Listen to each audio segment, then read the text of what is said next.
Emmanuel Macron ou quelqu'un d'autre fait une allusion à la mutualisation de l'arme nucléaire française, faut-il partager, nous, seule puissance dotée d'Europe, de l'UE, faut-il partager nos missiles nucléaires, nos 295 ogives nucléaires avec les pays d'Europe, nos amis européens? Vous dites, mais bon, pauvre Éric, mais vous n'avez rien compris. Mais jamais Emmanuel Macron n'a suggéré une telle chose. Mais pas du tout. Et puis ce serait un terrible coup à la dissuasion nucléaire telle qu'elle a été pensée par le général de Gaulle. Vous n'y êtes pas du tout, mon pauvre Éric. Ce débat est débile. Bon, très bien, une fois. Puis après, Macron en a reparlé une deuxième fois. Donc vous m'avez dit une deuxième fois que c'est débile. Et puis finalement, tout le monde en parle. Tout le monde en parle. Éric, on ne se permettrait pas. Bon, très bien. L'échange. Voilà. Et là, c'est Marine Le Pen, d'ailleurs, qui a décidé d'attaquer Emmanuel Macron. Oui, dans une tribune au Figaro. Voilà ce que dit Marine Le Pen. Il ne faut pas partager la dissuasion nucléaire. La partager, c'est l'abolir et donc affaiblir la France. C'est donc ce qu'elle a martelé en réponse à cette proposition, en effet, d'Emmanuel Macron. Il y a une dizaine de jours, il l'avait réitéré. Il parlait d'un parapluie nucléaire français, en quelque sorte, en réponse au parapluie nucléaire otanien. Alors, plus précisément, voilà ce que dit la présidente du groupe Rassemblement National à l'Assemblée nationale.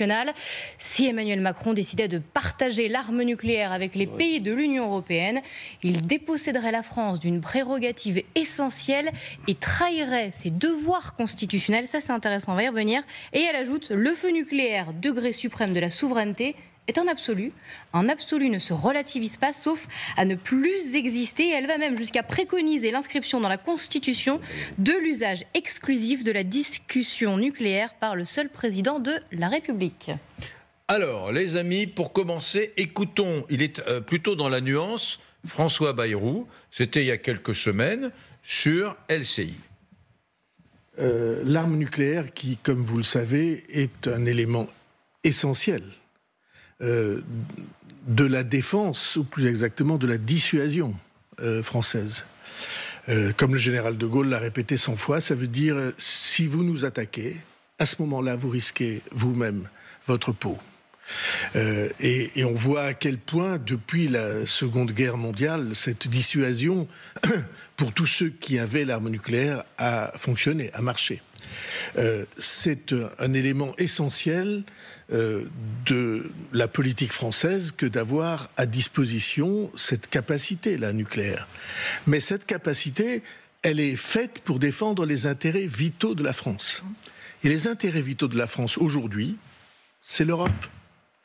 Il peut se passer, il peut y avoir des circonstances dans lesquelles un gouvernement français, des dirigeants français décident que une menace sur l'Europe est une menace contre la France.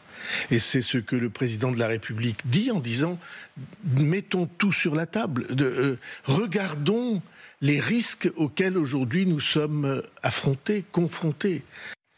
Nous sommes avec Anne-Charlène Bézina, qui est maître de conférences en droit public. Bonsoir et merci d'être avec nous. Bonsoir. Alors, en France, on est bien d'accord, la dissuasion nucléaire n'a rien de constitutionnel. Enfin, en tout cas, elle n'est pas gravée dans le marbre de la Constitution française, même s'il a été voulu par le général de Gaulle. Donc, quand Marine Le Pen dit ce serait inconstitutionnel de la partager avec les Européens, sur ce registre-là, en tout cas, elle est un peu à côté de la plaque.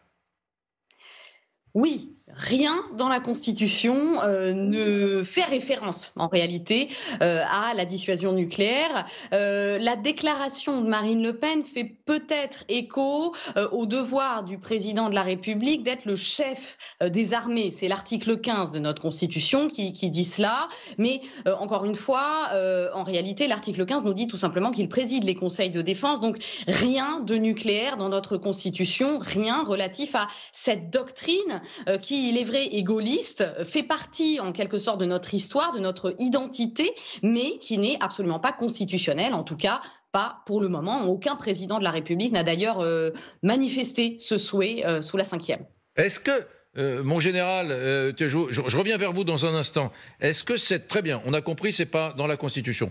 Deuxième question, on parle d'une doctrine nucléaire française de la dissuasion, donc ça a été pensé, c'est une doctrine qui est répandue auprès des armées françaises, auprès même des instances internationales. Est-ce qu'elle est écrite quelque part, cette doctrine, ou est-ce que je peux l'acheter, moi, pour comprendre quelle est la doctrine nucléaire française? Non, mais on en parle dans les livres blancs, mais elle n'est pas écrite noir sur blanc. Ouais. En fait.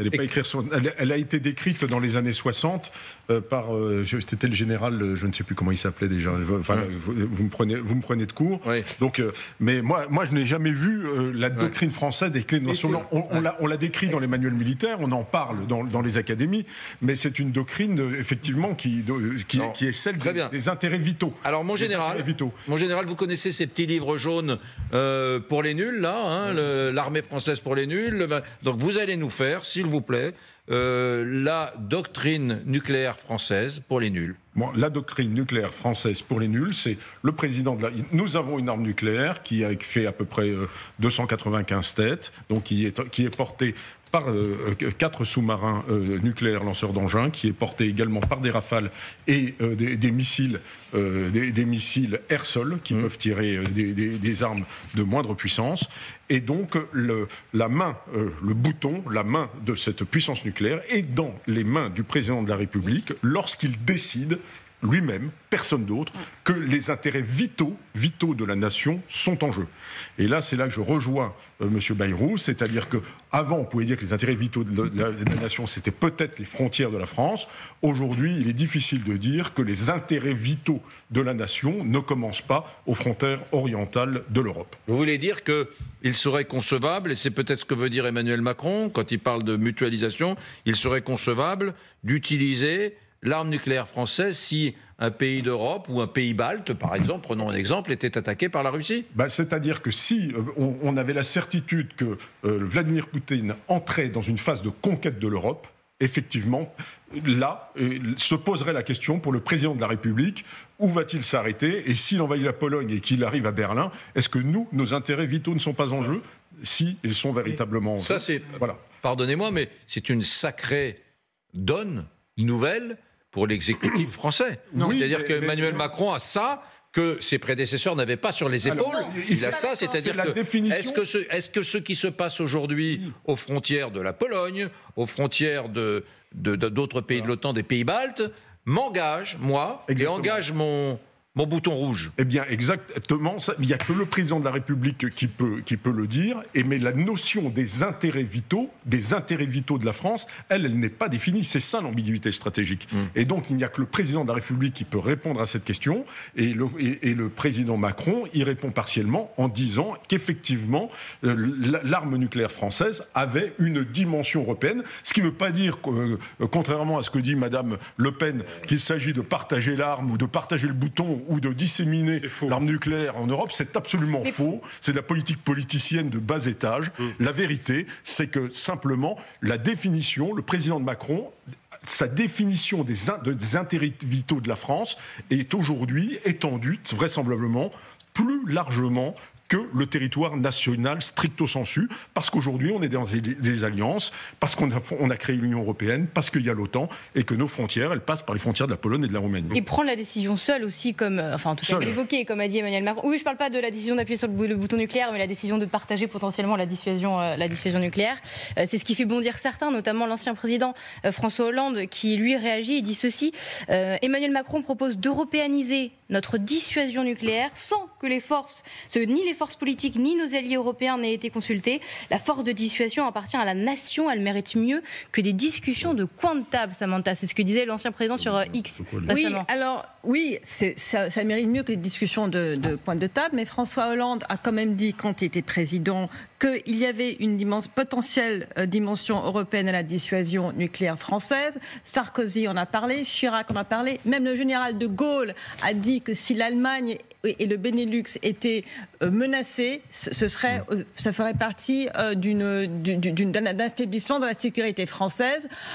Pompidou a parlé des intérêts vitaux. De Gaulle avait dit ça, c'est intéressant, je l'ignorais. Oui. Si jamais l'Allemagne était menacée ou le Benelux... Il a dit la France est menacée. Alors, De Gaulle a dit la France est menacée dès que l'Allemagne est menacée.